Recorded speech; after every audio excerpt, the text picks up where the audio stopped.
All right, let's get right into it. Alphabet, Google's parent company, has just made a move that's got everyone in tech talking.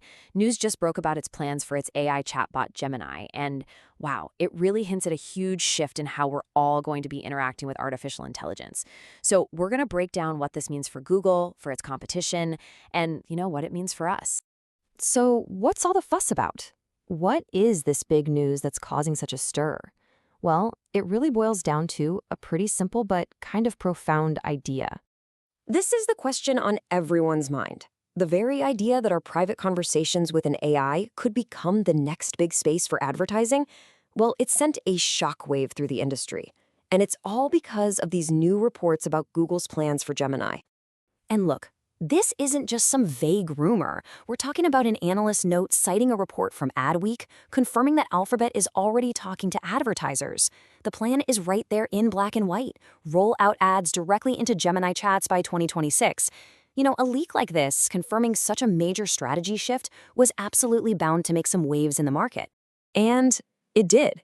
In fact, Alphabet's shares took an immediate hit. They dropped over 2% pretty much as soon as the news broke. It seems like the market is pretty nervous about what this all means for the user experience and, frankly, whether ads could kill Gemini's momentum.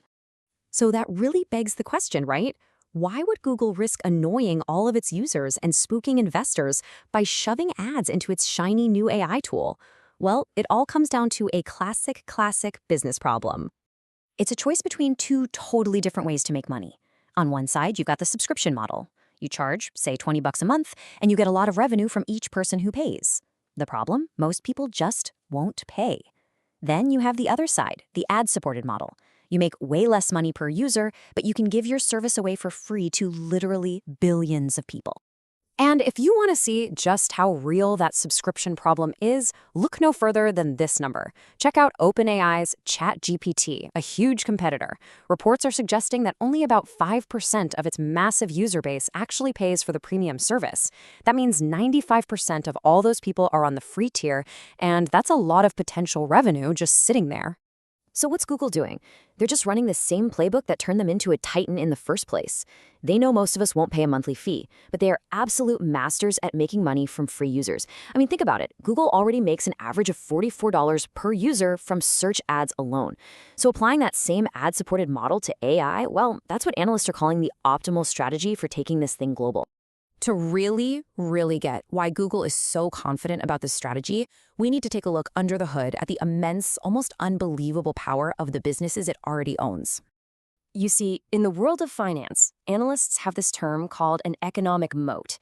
Just think of it like a medieval castle, right? It's a fortress that protects a company's profits from all the invaders and competitors trying to get in. And Alphabet's moat? It's not just big, it's rated wide. That's the highest possible rating you can get. And this is the financial powerhouse we're talking about. It's what that wide economic moat has built over decades. This fortress provides the stability and the cash to make these huge long-term bets on things like AI. So come on, let's break down the walls of this fortress piece by piece. The first, and let's be honest, the most important pillar is, of course, Google search. It's just hard to overstate how dominant it is. On our phones, it controls over 90% of the market. Its brand is so powerful that the word Google is literally a verb in the dictionary. And this didn't happen by accident. This dominance is built on something called a network effect. It's a powerful cycle. See, the more people use Google, the more data it gets, and the more advertisers it attracts. That ad money then gets pumped back into making the search engine even better, which, you guessed it, attracts even more users.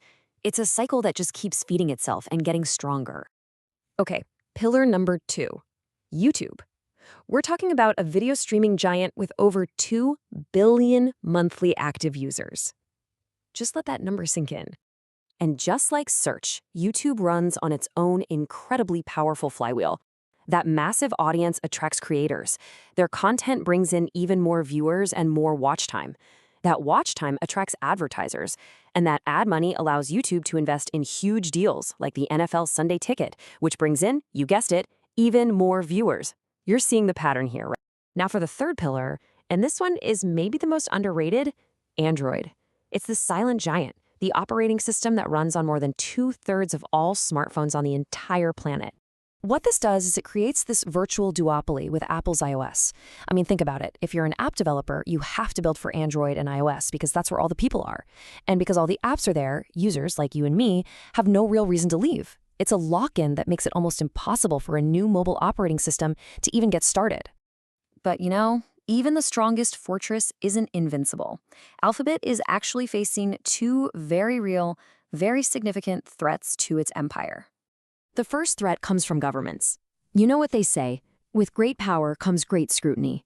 And all around the world, regulators are starting to take a very, very close look at Google. And the main target? It's search dominance. Specifically, regulators are zeroing in on those exclusive deals Google pays for, like the one that makes it the default search engine on every iPhone. And these deals are a huge deal. They're responsible for about half of all Google search queries in the US. Losing them would be a massive blow. Now for the second major threat. And this one, well, this is the one that could change the whole game. New forms of competition, all powered by AI. Because while Alphabet is a giant, it's definitely not alone. It is in a constant battle with other tech titans, Microsoft, Amazon, Apple, and all of them are pouring billions of dollars into their own AI projects. The big fear here is that a brand new AI chatbot from a rival could completely upend the traditional search market that Google has owned for decades.